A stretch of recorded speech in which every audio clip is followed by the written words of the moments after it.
Hello, everybody. This is Fernando for the latest Godzilla Podcast.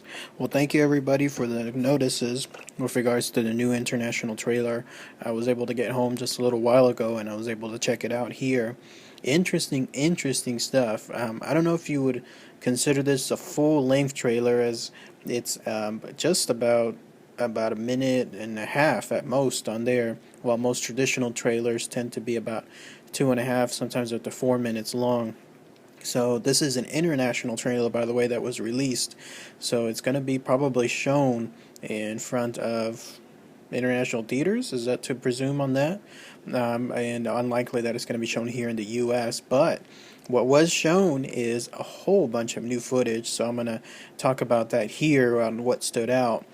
Sure enough, this international trailer started with, again, some monologue from Bryan Cranston's character. Very interesting, though, with regards to his monologue, and that the way he talks and the way he's explaining things, it makes it seem like he's trying to defend his assertions that there is something out there. And in a way, it makes it seem like everybody is looking at him like he's almost crazy with regards to this. And so it's up to him to prove that what he knows and what he potentially saw is real, and that there is truly a cover up of some sort, and that puts him on the defensive because, again, the way he was talking, the tone that he was setting this about, it makes it seem like people think that he's a conspiracy nut, or he's somebody that's into all these weird ideas, mysteries, conspiracies, stuff like that. I don't know, but that's the summation that I got just based on how he was talking about the tone and then the scene that it was shot with. We see some more destruction, by the way, left over by Godzilla. It looks like there's a tsunami coming in straight into the city, just completely engulfing it. We see what looks to be his footprint on an island with the very reminiscent destruction caused by the dragging of his tails. Makes it kind of interesting to point out how something so simple as him just dragging his tail surely would level most of the city itself, because again the weight and the mass, the width of his tail alone is bigger than several streets combined. So yeah, it was good that they pointed that out on there. There were some quick new shots of the family. You saw Aaron Taylor Johnson's character, and then you saw Elizabeth Olsen's character, kind of showcasing for the first time that they're an item with regards to the film.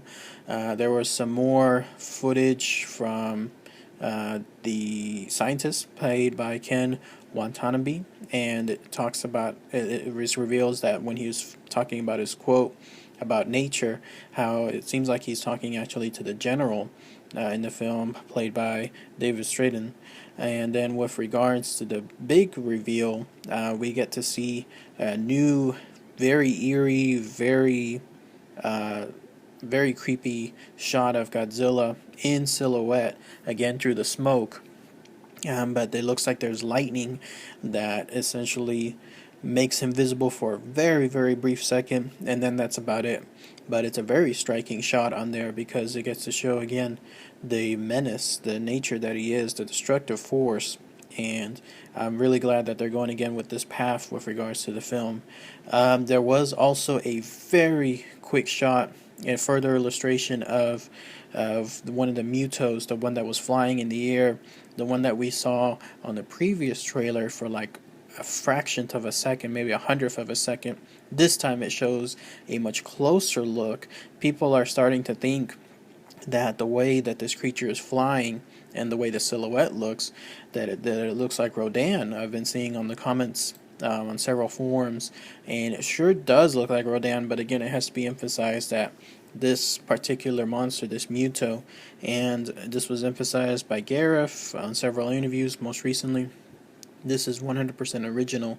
They are going to utilize, it looks like, some traits, I guess, in honor of several Godzilla monsters. Who knows what those are yet? But with regards to the silhouette, and again, it looking like Rodan, it is not Rodan. It is Muto all the way. It's going to be a brand new monster, but it certainly does fly like Rodan. So there's also the continued shots that we've seen before with regards to the soldiers flying, shooting the flares up in the air, again showcasing the strength of Godzilla, or essentially how tall he is on there, the massive power that he has. But that's about it, really. Very cool stuff. A whole new, almost maybe 30, 40 seconds of new footage out of the minute and a half. So, and the cool thing about this is everything that was shown, it still hasn't revealed much of anything, really.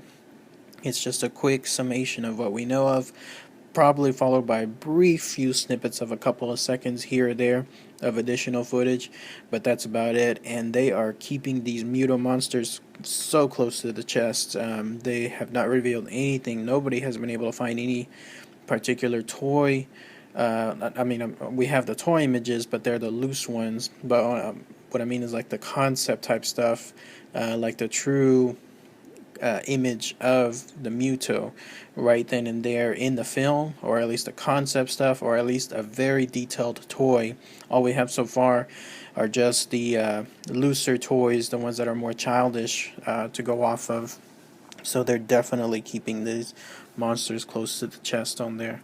But again, very good stuff. Check it out by all means. It's not an official trailer like the one we had last time, but it is, I guess you would call trailer like a 1.5 or something like that.